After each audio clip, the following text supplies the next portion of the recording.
Hello बच्चों, आप कैसे हो? उम्मीद है कि आप अच्छे होंगे। तो बच्चों, हम आज इस वीडियो में आपके लिए अध्याय 1 वास्तविक संख्याएं अर्थात रियल नंबर्स के पार्ट 5 को लेके आए हैं, जो कि आप लोगों के लिए बहुत ही महत्वपूर्ण प्रश्न है। बच्चों, इस प्रश्न को बताने से पहले मैं एक बात बताना चाहता हूं आप लोगों को। वो बात ज़रूर ध्यान रखेंगे। आप लोगों के लिए कुछ मैं मोटिवेशनल बात बता रहा हूं। बच्चों, शिक्षा वह चाबी है जो सभी द्वारों को खोल सकती है और सफलता वह दरवाज़ा है जिसमें प्रवेश करना होता है। अर्थात बच्चों, शिक्षा एक चाबी है जो कि जिस तरह से द्वारों को खोला जाता है चाबी से, उसी तरह से शिक्षा से आप अपने माइंड के दरवाजे को खोल सकते हैं। और सफलता वह दरवाज़ा है जिसमें प्रवेश करना होता है। और सफलता के लिए उसमें प्रवेश करने से आपको सफलता मिलती है और आप अच्छे आदमी बनते हैं, अच्छे अफसर बनते हैं। इसलिए अभी से आप अच्छा से अच्छा पढ़ाई करें बच्चों। आप ज़रूर से ज़रूर उसमें प्रवेश करें और शिक्षा प्राप्त करें और अच्छा से अच्छा मार्क्स लाके और अच्छा से अच्छा पढ़ाई करके आप सफलता पाएँ, जिससे कि आगे की सीढ़ी आपको चढ़ने में कोई कठिनाई ना हो। तो बच्चों, चलते हैं आज का प्रथम प्रश्न की ओर। पार्ट 5 के प्रथम प्रश्न है, 96 का अभाज्य गुणनखंड क्या होगा?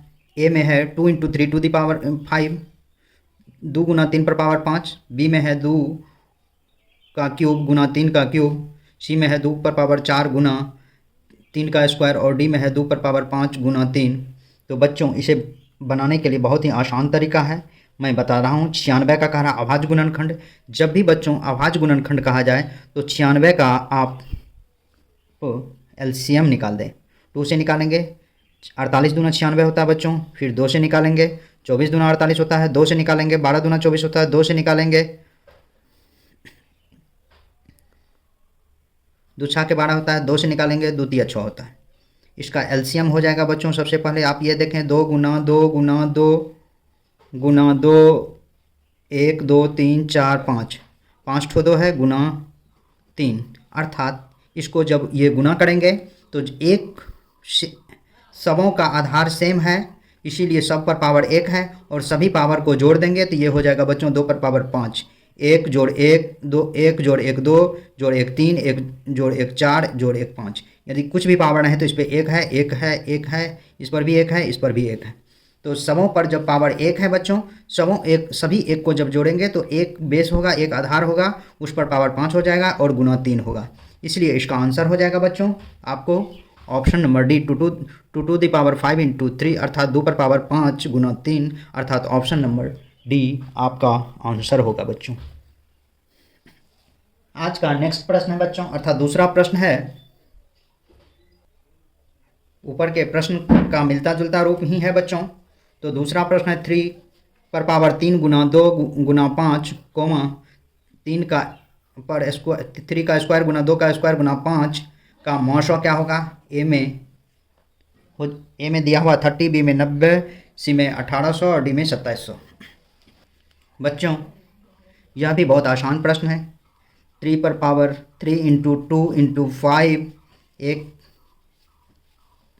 है, दूसरा है 3 का स्क्वायर × 2 का स्क्वायर × 5 का मौसो। बच्चों, मौसो निकालने के लिए सबसे पहले ये 3 का क्यूब × 2 × 5 लिख दें एक, और दूसरा 3 का स्क्वायर × 2 का स्क्वायर × 5 लिख दें। इसका मौसो निकालने के लिए बच्चों 3 पर पावर जो सबसे कम पावर वाला अंक हो वो लेंगे, अर्थात 3 का स्क्वायर। लेकिन दोनों में कॉमन आना चाहिए। मौसों में हमेशा बच्चों दोनों में कॉमन आता है। ये 2 यहाँ 2 हो जाएगा क्योंकि ये 2 का स्क्वायर है, और यहाँ 5 हो जाएगा। यही इसका आंसर होगा बच्चों। ये 3 तिया 9 गुना 2, 3 का स्क्वायर हो जाएगा बच्चों 9 गुना 2 गुना 5, 9 दूना 18 गुना 5 बराबर 90 आंसर, अर्थात 2 का बी आंसर होगा बच्चों। इसे मैं एक और तरीका से बता रहा हूँ बच्चों। ये तरीका क्या है मैं बता रहा हूँ। जैसे 3 का क्यूब × 2 × 5 दिया हुआ है, और ये 3 का स्क्वायर × 2 का स्क्वायर × 5 दिया हुआ है। तो पहला ये लेंगे 3 × 3 × 3 × 2 × 5 लिख देंगे पहला वाला को। दूसरा को लिखेंगे 3 × 3 × 2 × 2 × 5। देखिए दोनों में जो कॉमन आ रहा है, दोनों में जो कॉमन आ रहा है, दोनों में दोनों में जो कॉमन आ रहा है वही होता है बच्चों मौसौ। ये दोनों में कॉमन आया 3, एक 3 दूसरा गुना में दूसरा 3 और ये इंटू 2 और ये 5, इसीलिए इसका आंसर हो जाएगा बच्चों 90। ठीक है, चाहे इस तरह से बनाए या इस तरह से बनाए, दोनों सेम है बच्चों। नेक्स्ट और तीसरा प्रश्न है बच्चों, किसी पूर्णांक m के लिए सम संख्या का रूप क्या है। तो a में 2m, b में m+2, c में 2m+1 और d में 2m+1। बच्चों 3 का हम m बराबर कह रहा है, m के लिए सम संख्या का रूप होगा। m का मान 1 2 3 डॉट डॉट है, तो यहाँ a ऑप्शन से चलते हैं बच्चों। 2m 2 गुना 1 बराबर 2, 2m 2 गुना 2 बराबर 4, 2m 2 गुना 3 बराबर 6। ये सारे सम संख्या है बच्चों। अब बी ऑप्शन में भी लेके चलते हैं। वैसे तो बच्चों जब यहाँ सम संख्या आ गया है तो यही इसका आंसर होगा, लेकिन मैं दूसरा भी दिखा देता हूँ कि कैसे नहीं होगा। m+2, m का मान है 1+2 अर्थात 3, m का मान 2+2 2 अर्थात ये 4, तो 3 4, जबकि उसका सारा मान सम होना चाहिए बच्चों। एक विषम आ गया, दूसरा सम। 3+2 अर्थात ये विषम होगा, अर्थात ये नहीं होगा बच्चों, क्योंकि इसमें सम विषम दोनों संख्या है। उसी तरह से इसमें होगा 2m 1 लेंगे तो 3 हो जाएगा। इस सी नंबर है बच्चों, m बराबर 1 2 3 डॉट डॉट, तो 2m+1, 2 into 1 + 1, 2 + 1 is equal to 3, 2 into 2 + 1 4 + 1 is equal to 5 dot dot. ये सम विषम संख्या आ रहा है बच्चों। आपको सम संख्या का रूप मांग रहा है, इसीलिए सम संख्या का रूप ए होगा बच्चों। जब आपको जहां आंसर आ जाए वहीं बना के छोड़ देनी चाहिए। मैं इतना जो आपको बताया हूं आपको समझाने के लिए बताया हूं, इसलिए आप इस तरह का काम आप एग्ज़ाम में या कहीं भी बनाने में नहीं करेंगे। यह आपको मैं सिर्फ समझाने के लिए बताया हूँ। तो बच्चों इसलिए 3 का आंसर हो जाएगा ऑप्शन नंबर ए। 4 नंबर प्रश्न दिया हुआ है बच्चों, 144 के अभाज्य गुणनखंड में 2 का घातांक क्या है। बच्चों ए में 3, बी में 4, सी में 5, डी में 6। सर्वप्रथम 144 लिखें, 144 का एलसीएम निकालें। उसी टाइप से अभाज्य गुणनखंड निकाला जाता है बच्चों। 2 7 14, 2 दूना 4, 36 दूना 72, 18 दूना 36, 2 9 18, 3 तिया 9, 900 बराबर 2 गुना 2 गुना 2 गुना 2 गुना 3 गुना 3, 2 पर पावर 4 हो जाएगा बच्चों, गुना 3 का स्क्वायर।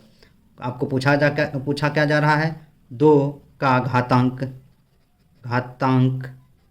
चूँकि 2 का घातांक यहाँ क्या है बच्चों, 2 पर पावर कितना है, 2 का घातांक बराबर 4 होगा, क्योंकि 2 पर पावर 4 दिया हुआ है और 4 इसका घातांक होता है। ये घातांक होता है बच्चों और ये आधार होता है। ये आधार होता है और वो घातांक होता है, इसीलिए 4 का आंसर हो जाएगा बच्चों option number B.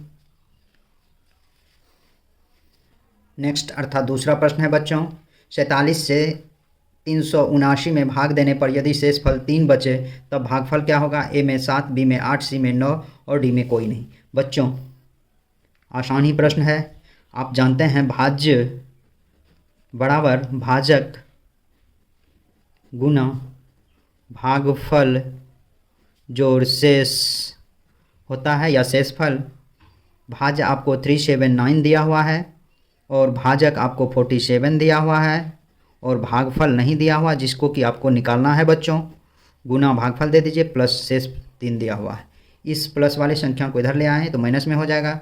379 - 3 is equal to 47 into भागफल 47 गुना इसको भागफल बराबर 376 लिख सकते हैं। 379 में से 3 जाएगा 376 होगा बच्चों। इसीलिए भागफल बराबर, चूँकि भागफल में गुना है संख्याओं का 47 से गुना है, इसलिए बराबर के उस साइड जाएगा 376 बट्टे 47 हो जाएगा बच्चों। तो इसको जब काटेंगे तो 8 बार में ये कट जाएगा बच्चों, इसीलिए भागफल यहाँ हो जाएगा 8, क्योंकि 47 से जब 376 में भाग दीजिएगा तो 8 बार में लगेगा और 8 बार इसका आंसर हो जाएगा, इसलिए इसका भागफल होगा बच्चों 8। 5 का आंसर हो जाएगा ऑप्शन नंबर बी। बच्चों 6 नंबर प्रश्न दिया हुआ है, दो परिमेय संख्याओं के बीच अधिकतम कितनी परिमेय संख्या हो सकती है? ए में 1, बी में 2, सी में 3, डी में अनंत। बच्चों इसे निकालेंगे। माना कि परिमेय संख्या क्रमशः 1 और 2 है, दो परिमेय संख्या। तो जब 1 और 2 परिमेय संख्या है बच्चों तो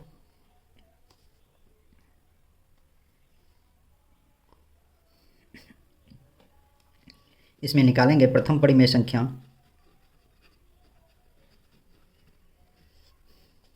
एक प्लस दो बट्टे प्रथम संख्या प्लस दूसरा संख्या बट्टे 2 होता है, 1 प्लस 2 बट्टे 2 अर्थात 3 बट्टे 2 होगा। दूसरा परिमेय संख्या जब निकालेंगे तो 1 प्लस 3 बट्टे 2 बट्टे 2 होगा बच्चों। 2 प्लस 3 बट्टे 2 बट्टे 2 अर्थात 5/2 बट्टे 1/2 अर्थात 5/4 होगा बच्चों। तीसरा परिमेय संख्या जब निकालेंगे तो बच्चों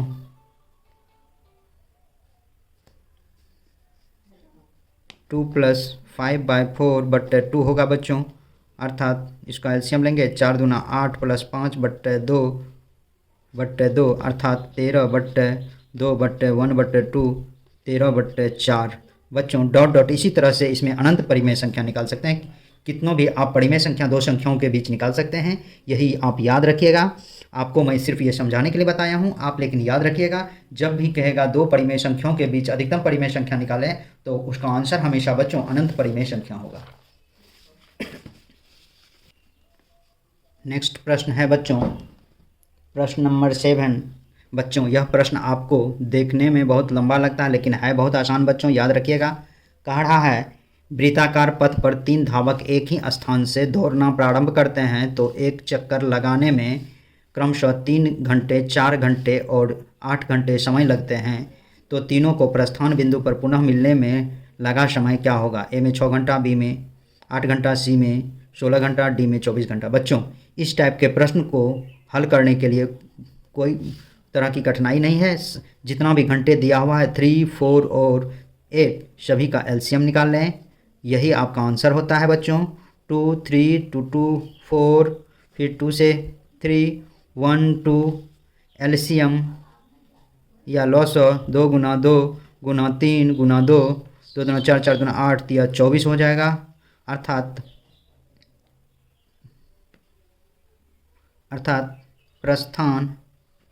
प्रस्थान बिंदु पर पुनः मिलने में लगा समय बराबर 24 घंटे आंसर होगा बच्चों। इसीलिए 7 का आंसर हो जाएगा बच्चों ऑप्शन नंबर डी। प्रश्न कह रहा है बच्चों 22/7 एक डैश डैश संख्या है। ए में पूर्णांक संख्या, बी में अपरिमेय संख्या, सी में परिमेय संख्या और डी में कोई नहीं। बच्चों जब भी कोई संख्या p/q के रूप में रहे लेकिन q डजंट इक्वल टू 0 हो तो वह परिमेय संख्या होता है, तो वह होता है परिमेय संख्या।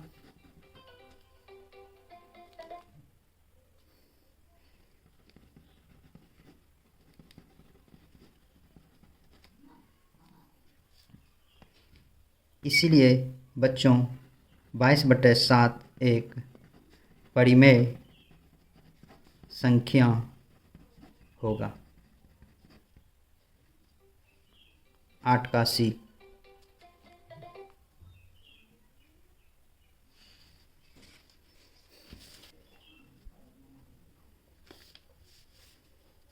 नंबर प्रश्न है बच्चों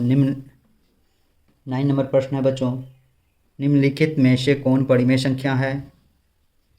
ए में √5, बी में √6, सी में 2√3/√3, डी में 2 - √3। बच्चों परिमेय संख्या अभी तुरंत मैं आपको परिभाषा बताया हूँ p/q के रूप में रहे क्यू डजंट इक्वल टू 0 हो। लेकिन ये भी याद रखिएगा बच्चों, परिमेय संख्या कभी भी रूट के रूप में ना हो, और रूट में रहे तो उसका पूरा रूट निकले, वर्गमूल निकले। तो इसीलिए ए अर्थात √5 अपरिमेय होगा। बी क्योंकि √5 का पूरा वर्गमूल नहीं निकलेगा। √6 भी बच्चों अपरिमेय ही होगा। और √7 चलते हैं सी कर लेते हैं बच्चों, 2√3/√3। √3 यहाँ मल्टीप्लाई में है और यहाँ नीचे भी है, इसलिए ये कट जाएगा, सिर्फ बचेगा 2/1 अर्थात 2। तो या 2/1 ये क्या होता है बच्चों, परिमेय संख्या। इसीलिए 9 का आंसर हो जाएगा बच्चों ऑप्शन नंबर सी। 10 नंबर प्रश्न है बच्चों, निम्नलिखित में से कौन सा परिमेय संख्या है। ए में है √11 × √11, बी में है 1/√3, सी में है √5 + √5 और डी में है √21/7। बच्चों ए में √11 × √11 और आपको परिमेय संख्या कह रहा है, तो अभी √11 को गुना कीजिएगा तो √11 × √11। जब दो √11 एक ही रूट में रहे उसका वर्गमूल पूरा निकल जाता है, इसलिए इसका आंसर हो जाएगा 11। और 11 एक परिमेय संख्या है बच्चों, यह एक परिमेय संख्या है। अब जब बी में चलेंगे तो 1/√3 और √3 1/√3 अपरिमेय संख्या। बच्चों सी जैसे इसका देखिए √5 + √5, इसको √5 को जोड़ेंगे तो 2√5। चूँकि √5 का पूरा वर्ग नहीं निकलेगा, यह एक अपरिमेय संख्या है। इसका भी √3 का पूरा वर्ग नहीं निकलेगा, इसलिए यह एक अपरिमेय संख्या है।